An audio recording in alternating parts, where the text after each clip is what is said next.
IMF की सख्तियां मजीद बढ़ेंगी। Petrol, gas और बिजली की कीमतों में मजीद इजाफा होगा।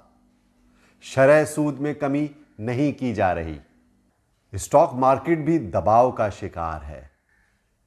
नेशनल बैंक के पेंशनर्स के लिए तो खुशखबरी आ गई, लेकिन शेयर की कीमतों पे क्या असर पड़ेगा? पाकिस्तान की मईशत और स्टॉक मार्केट के वीकली राउंडअप के लिए मेरी वीडियो आखिर तक देखिएगा और मेरा चैनल अगर सब्सक्राइब नहीं किया है तो काइंडली उसे सब्सक्राइब भी कर लीजिए।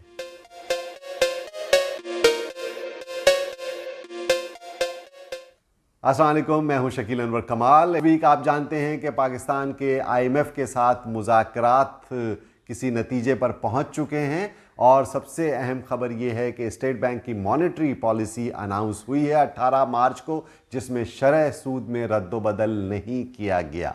पाकिस्तान में 22% पर शरह सूद, जो कि अपनी इंतहाई बुलंद तरीन सतह पर है। इस बुलंद तरीन सतह पर शरह सूद की वजह से कैसे कारोबार पनपेगा, किस तरह से बिजनेस एक्सपैंड होगा और दीगर शोबों में सरमायाकारी कैसे मुतवक्को हो सकती है। लेकिन चूंकि महंगाई की शरह में इजाफा ही हुआ है, उसमें कमी नहीं हो रही, इसी बुनियाद पर स्टेट बैंक ऑफ पाकिस्तान ने शरह सूद में भी कमी नहीं की। और सोने पे सुहागा ये हो रहा है कि गैस की कीमतों में मजीद 150% इजाफे की बात की जा रही। बिजली की कीमतों में 5 से 7 रुपए फी यूनिट इजाफा हो चुका है और आईएमएफ की शराइत के मुताबिक पेट्रोलियम प्रोडक्ट्स के ऊपर 18% जीएसटी आयद करने की बात की जा रही है। तो बताइए, जब पेट्रोल, डीजल, बिजली और गैस की कीमतों में इजाफा होगा तो महंगाई में कमी होने का ख्वाब किसी दीवाने के ख्वाब के मुतरादिफ ही है। लास्ट वीक जैसा कि आप जानते हैं कि आईएमएफ का वफ्द पाकिस्तान में था और उसने पाकिस्तान से स्टैंड बाई एग्रीमेंट के तहत जो $3 अरब का जून में हुआ था पाकिस्तान के साथ, उसकी लास्ट ट्रांच $1.1 बिलियन के लिए मुज़ाकरात किए और उसकी उम्मीद दिलाई कि वो जल्द ही पाकिस्तान को मिल जाएंगे।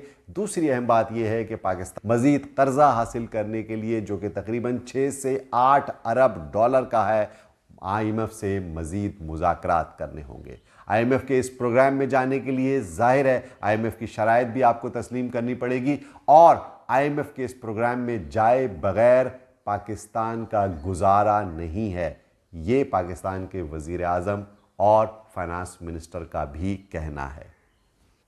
It's a matter of survival for Pakistan और पाकिस्तान उसी मोड़ पे खड़ा है जहां आज से तकरीबन 1 साल पहले हम डिफ़ॉल्ट के दहाने पर आ गए थे और पाकिस्तान को जून जुलाई के अंदर आईएमएफ के साथ जब स्टैंड बाई एग्रीमेंट हुआ तो कुछ सांस में सांस आई थी। अब पाकिस्तान को मज़ीद से 8 अरब डॉलर का कर्ज रिक्वायर्ड है, जिसके लिए मुज़ाकरात अप्रैल में मुतवक्को हैं।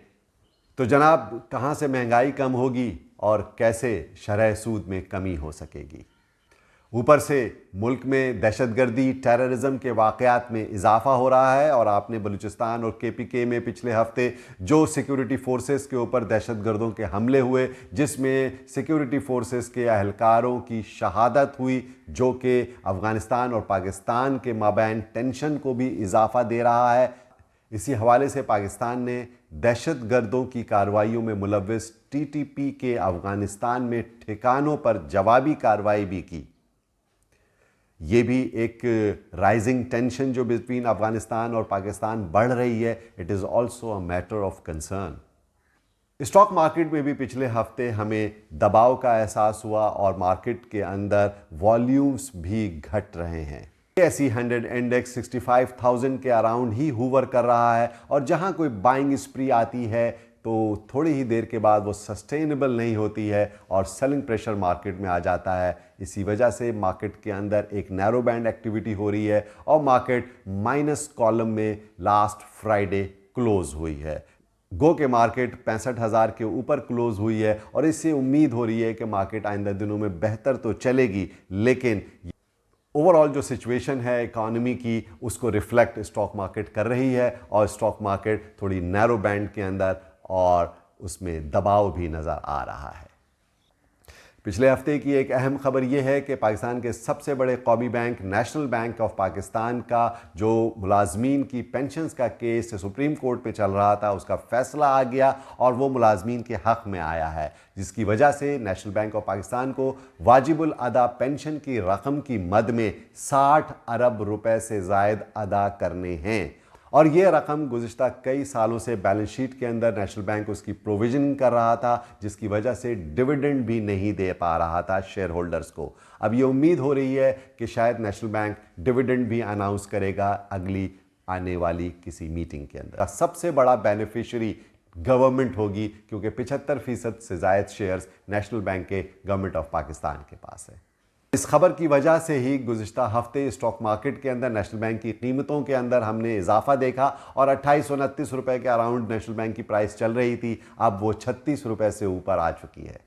पाकिस्तान में निजकारी बहुत अहम मसला है और पाकिस्तान में प्राइवेटाइजेशन को लेकर के PIA इस वक्त on top of the list है और गुज़िश्ता कई हफ्तों से PIA की कीमतों में एक गैर मामूली भी इजाफा भी देखने में आया और इसमें कुछ मैनिपुलेशन की भी स्मेल आ रही है, जिसकी वजह से सरमायाकारों को इस कंपनी से दूर ही रहना चाहिए। स्टॉक मार्केट आइंदा आने वाले दिनों में पॉजिटिव ट्रिगर्स का इंतज़ार करेगी। अगर अच्छी खबरें आएंगी तो मार्केट उसी के हिसाब से बेटर परफॉर्म करेगी, वरना मार्केट के अंदर रेंज बाउंड एक्टिविटी रहेगी और कंपनी वाइज उसकी प्रॉफिटेबिलिटी और डिविडेंड यील्ड के हिसाब से सरमायाकार मुनफरिद कंपनियों के अंदर ही सरमायाकारी करेंगे। कमेंट्स के ज़रिए, और मेरी वीडियो अगर पसंद आए तो इसे प्लीज़ लाइक और शेयर ज़रूर कीजिएगा। आप सबका बहुत बहुत शुक्रिया।